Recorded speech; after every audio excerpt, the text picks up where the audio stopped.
Fala pessoal, beleza?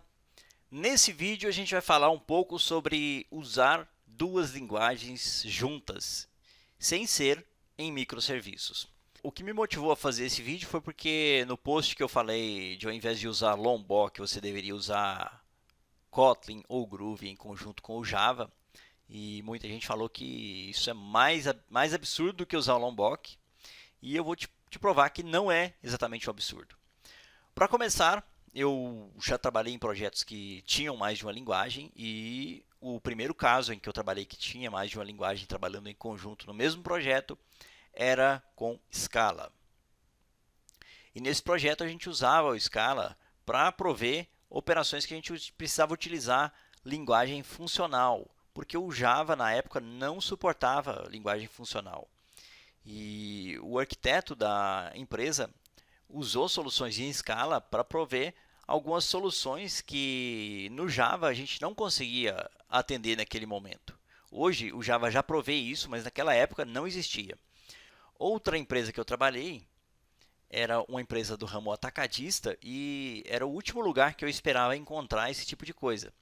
E lá eles tinham uma implementação que usava Groove para gerar queries dinamicamente. Então, tinha consulta com vários parâmetros e eles usavam o Groove para poder montar essas queries dinamicamente. Tem outros exemplos que eu poderia ficar citando aqui por várias horas, mas a gente pode usar como exemplo as próprias linguagens de programação. Então, se você for no GitHub do Java, por exemplo, e abrir o código do Java e conferir aqui, você vai ver que 74% do código Java é Java efetivamente. Quase 14% é C++. 8% aproximadamente é C. E aí tem mais algumas partes que são em Assembly, outras partes que são em Objective-C, enfim. Tem muita coisa na própria linguagem Java que não é escrito em Java.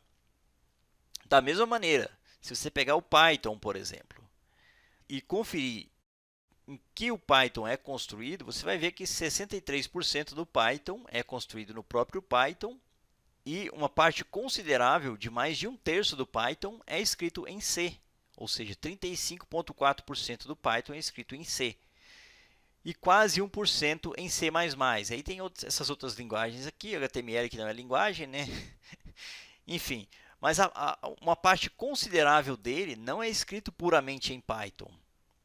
Vamos para o Node.js. A gente já sabe que o Node é escrito em JavaScript, mas se você for conferir aqui, o Node é escrito em 61% em JavaScript e 23,1% em C++, 11% em Python, 3% em C e em Shell Script também. Enfim. Vamos para o .NET. Vamos ver em que o .NET é escrito. O .NET é escrito majoritariamente em C Sharp, né? 80% dele é escrito em C Sharp e 10% em C++, quase 8% em C e 0,5% em Visual Basic. Tem uma porcentagem também em Assembly e TypeScript. Então, ele também não é uma linguagem construída só sobre um determinado tipo de linguagem. Vamos ver o Groove. O Groove a gente já sabe que é construído sobre o Java, né? Mas aqui a gente tem 53% do Groove é escrito em Java, 45% é escrito em Groove. E aqui tem fatias menores em outras linguagens, menos o HTML e CSS, que provavelmente é só referente à documentação dele, no repositório aqui. Mas a gente vê também claramente que a linguagem não é construída unicamente em uma única linguagem. Vamos ver o Kotlin, que também é outra linguagem para JVM.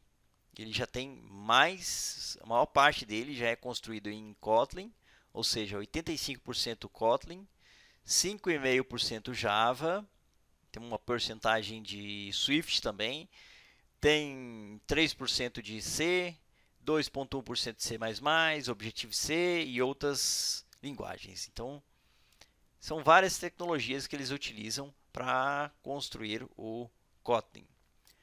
A gente tem o Framework V8, que é uma ferramenta construída em JavaScript e que é a base para o Node e outros frameworks do ecossistema JavaScript. Se você conferir aqui, ele é 72,5% quase por cento em C++ e outros 25% em JavaScript, 1,3% Python e menos de 0,5% em TypeScript, e tem outras linguagens aqui também, entre elas C e por aí vai.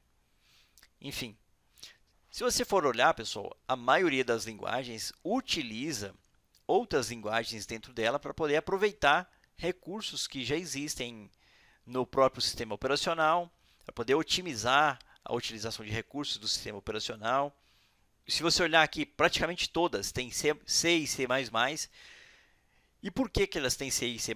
Porque essas linguagens são usadas para se comunicar quase que diretamente com o hardware. São eles que se comunicam diretamente com controladores, com esse tipo de tecnologia. E por isso eles são usados como base para toda a linguagem. E aí, voltamos ao ponto inicial. Ah, Leandro, mas eu não sou uma linguagem, não estou desenvolvendo uma linguagem. Eu estou desenvolvendo um projeto específico e não é necessariamente uma linguagem. Por que eu precisaria usar duas linguagens em conjunto? Bom, exatamente para obter as mesmas vantagens que as linguagens obtêm utilizando mais de uma linguagem. Então, se você tem alguma coisa que uma linguagem especializada é mais performática, por que não utilizá-la? Se eu tenho algo em que usar Kotlin é mais prático, por que não utilizá-lo? Bom, pessoal, esses são os pontos. Você pode usar tranquilamente Kotlin junto com Java, tranquilamente Groove junto com Java, Scala junto com Java, enfim, C++ junto com C# e por aí vai. Então, você pode combinar e obter o melhor de cada linguagem. Isso meio que caiu um tanto quanto em desuso depois que surgiram os microserviços, porque já constrói o microserviço direto em uma única linguagem. Mas, na minha opinião, você pode tranquilamente usar Kotlin junto com o projeto Java e é totalmente transparente, você não vai ter problema com IDE, vai ser super tranquilo de trabalhar e eu não vejo porquê, sinceramente não vejo porquê da resistência de preferir usar algo como o Lombok do que usar uma linguagem muito mais simples, mais enxuta e sem necessidade de fazer algo que fere princípios de clean code e princípios de boas práticas de programação. Bom, pessoal, por esse vídeo era isso.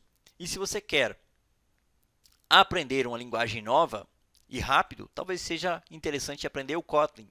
E eu vou deixar na descrição desse vídeo um link para o meu curso de Kotlin, que eu ensino como um desenvolvedor Java pode migrar do Java para o Kotlin e começar a fazer coisas relativamente interessantes em mais ou menos uma semana.